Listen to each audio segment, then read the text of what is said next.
Now, I'm not sure if this happens to anyone else, but I've got a routine.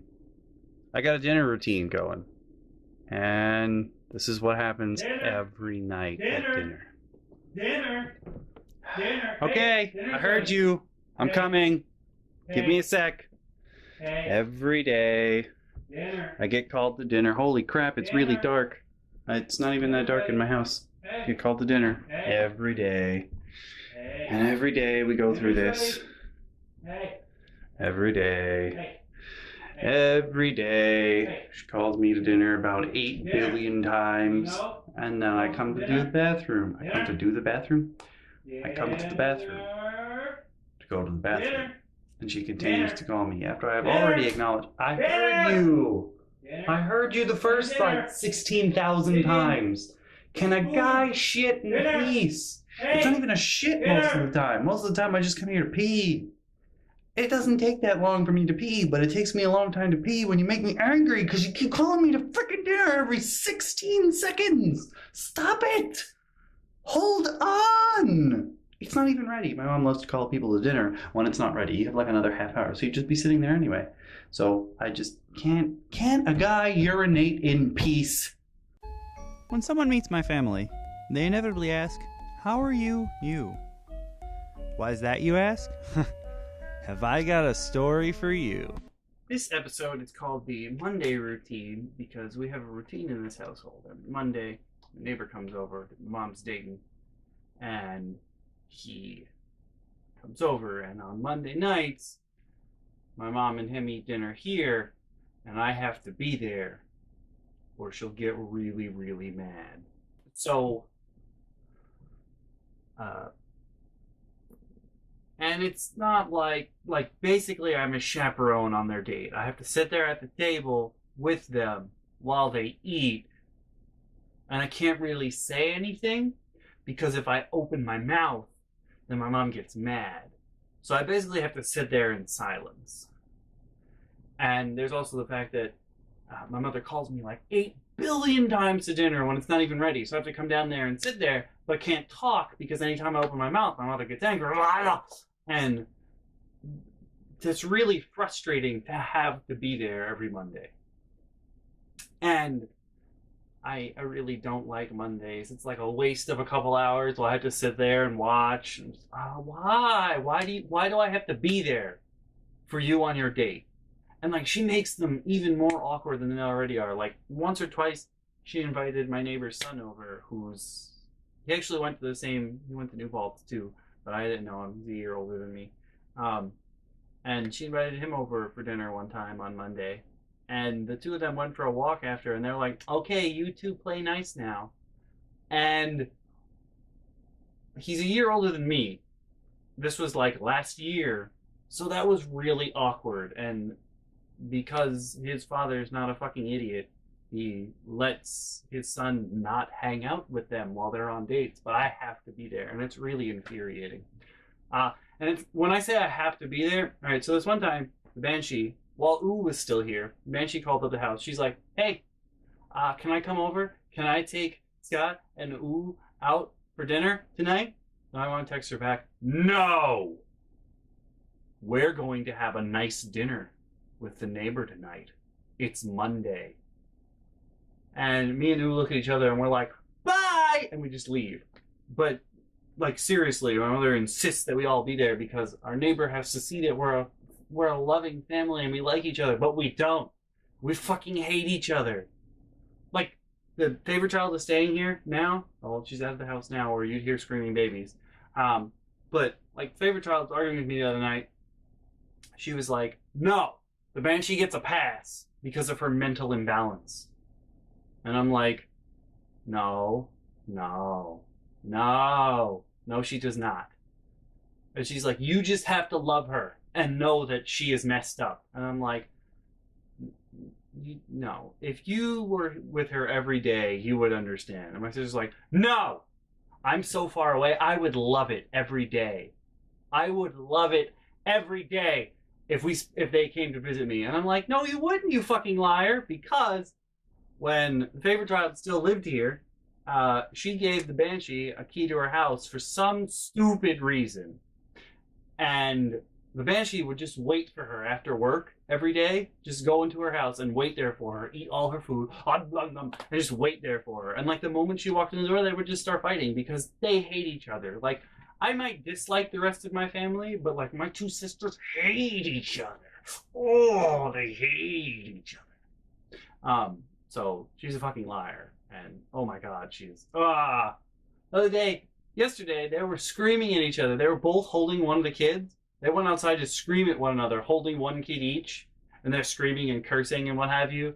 And I'm just like, fuck, like you're holding the babies. At least put the babies in another room or some shit.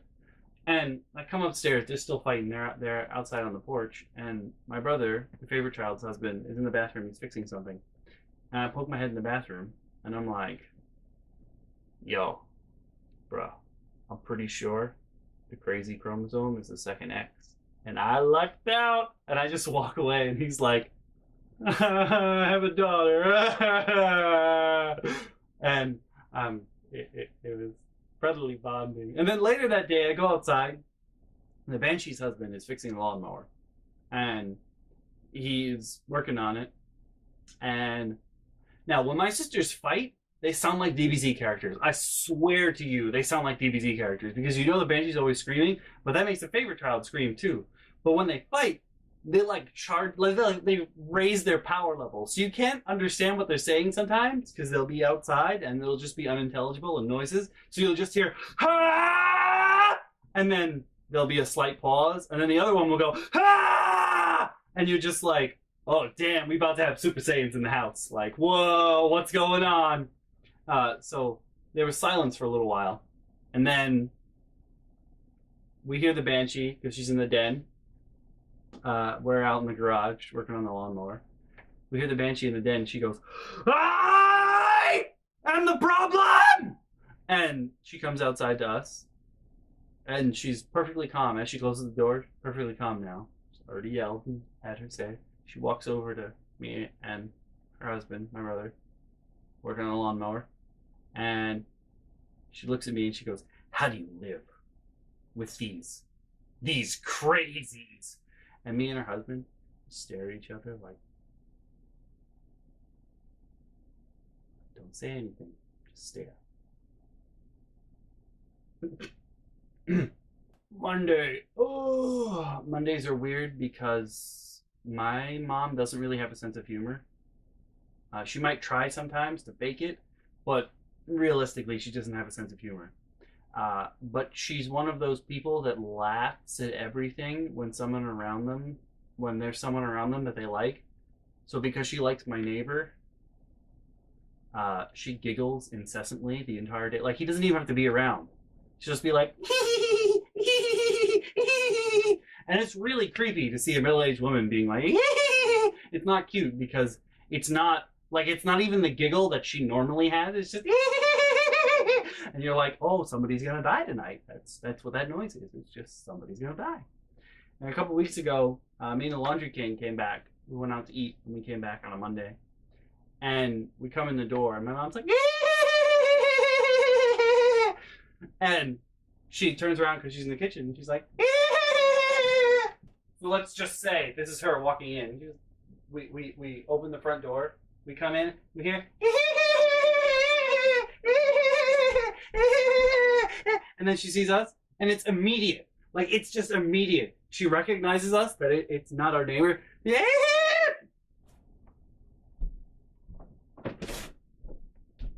Walks back to the kitchen. Totally silent now. The Laundry King, he like tugs on my shirt sleeve, and he's like, what is wrong with her? And I'm like, lots. But it's Monday, and she thought we were the neighbor. And he's like, oh. Now, I want to tell you guys about the very first time I met my neighbor, which was a Monday. The very first time I had to chaperone their dates. It was so weird and awkward because I was trying to talk, and every time I talked, like, my mom would be like, here! And I'd be like, okay, I'm just not going to talk or say anything. Because apparently anything I say undermines her authority and makes it seem like we're not a cohesive unit, which I can't understand why she would think that anyone else would ever think in a million years that our family is like one cohesive unit. It's not. It's really not. Like, if you put us in an arena and told us we'd have to kill each other to get out, we would definitely kill each other. We would definitely kill each other. Not even just for freedom, just so that the others would shut up. Because if we couldn't leave, that would just be awful and atrocious. So that first night, that first Monday that he came over for dinner, and I had to sit and chaperone them because they're weird. I'm sitting there at the table, and we're eating, and we're eating, and we're eating, and as I told you guys before, like, it's instant. When I eat, I poop. Like, right after I'm done eating, I gotta run to the bathroom. I'm gone. I gotta go. So I eat. I'm like, huh. And then all of a sudden my tummy starts. And I'm like, oh no. And so I put down my fork and my knife, my cup, whatever. I'm like, I'm going. And I go to get up, and my neighbor starts talking to me. And I'm like, so I sit back down, and he's talking to me. And like every time he pauses to take a breath, I like get up to rocket out of the chair, and he starts talking again. I'm like, no. I don't know if you've ever been in this situation, but when you really have to go poopies, like when you really have to poop, and it becomes a strain on your body, you start sweating. So I had the poop sweats. I had to go so bad. I had the poop sweats. Like, I'm looking around, I'm doing like the, oh, it's full in there dance in my belly. My tummy is rumbling like, empty me. And he just keeps talking and keeps talking. And I'm like, no, no, no. And when you have the poop sweats, because you've been holding it in for a while, it gets stuck anyway. So, like, he finally stopped talking, and I, like, rocket out of my chair. I'm fucking gone. I'm like, oh, God. I run to the bathroom, and then I'm like, oh, there's a guest in the house. I can't be like, ha, to get it out. So, like, you have to sit in the bathroom with, like, your shirt over your head, and you're like, as it comes out, because it hurts, and you have the poop sweats, and you just want to, It was one of the worst experiences of my life. Absolutely. And that's pretty much what I have to go through every Monday, especially now because my mom keeps cooking fucking peppers. Something you should know about me is that I can't process peppers. I don't mind eating them. Like, it's not that I don't like them or I have an aversion to them or that I did sometime in my life. Like, I didn't mind eating peppers. I like spicy hot food, but I cannot process peppers in any capacity. So one of the things is my mom loves to roast peppers. And, when I went to college, she didn't do it when I was younger, but when I went to college, like right before I went to college, I realized it physically hurts me if you roast peppers in the house. Like, the smell of peppers gives me chest pains. It makes me really ill. Like, you can incapacitate me by roasting peppers in the house. I can't get up. I'm like, my body is racked with pain, and I can't do anything when you roast peppers. So when I went to college, I was like, Ma, please, if you're gonna roast peppers, do it while I'm at school. Please don't do it while I'm home. It physically hurts me when you roast peppers. Please don't do it when I'm home. To this day, my mom only roasts peppers when I'm home. Like, she's being an asshole. Like, just out of spite. Why are you spiting me? It hurts me. It doesn't make sense. Like, what possible reason could you have to spite me for being like, hey, it hurts me when you do this, so you keep doing it? That's one of the many reasons why we're not some cohesive unit, because my family are assholes. Just assholes. Big assholes. And I also can't eat them. So she loves putting them in food now all of a sudden. And, like, she'll pour fucking peppers over my burritos or whatever. And I'm like, what are you doing? I can't eat them. And she's like, oh, you just don't like them. I will literally shit for hours if I eat a pepper. Like, they go right through me and they hurt. It's not as eating them, oddly enough, is not as bad as smelling them being cooked, but it's still really painful. And I'm like, why do you keep doing this to me? Are you trying to kill me? Because you're probably going to succeed. I've eaten way more than my fair share of rotten food in my life and spoiled milk and what have you. I think she'll succeed at some point if she keeps this up. Hey there, guys and gals. Thanks so much for watching, as always. If you click the link on the left, you'll be taken to the previous episode. If you click the link on the right, you'll be taken to the playlist where you can watch them all. I swear, you guys, my mother is such a helper.